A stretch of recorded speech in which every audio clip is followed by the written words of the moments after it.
selamat pagi teman-teman. Kembali lagi dengan saya. Dan pada kesempatan kali ini saya akan menyampaikan 5 poin penting. Yaitu yang pertama, etika dalam penyusunan karya ilmiah. Kedua, tujuan dari etika penulisan karya ilmiah.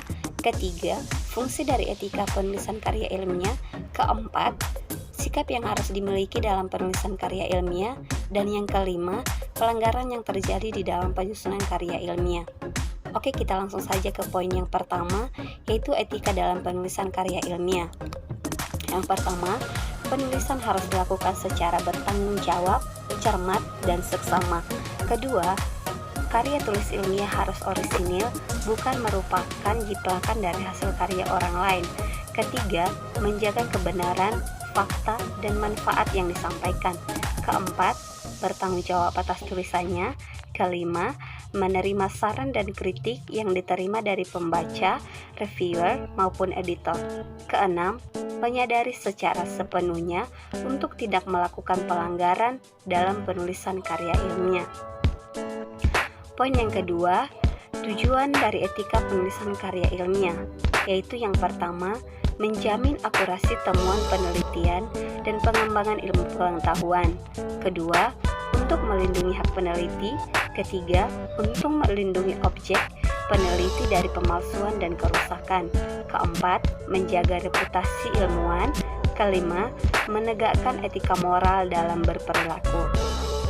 Oke, poin yang ketiga yaitu fungsi dari etika penulisan karya ilmiah.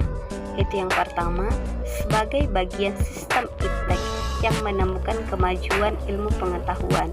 Kedua, memelihara hati nurani diri peneliti dengan berpegang pada moralitas peneliti. Ketiga, mengawal penghormatan pada nilai-nilai dalam penelitian. Keempat, membangun iklim penelitian yang sehat, kuat, dan bermartabat.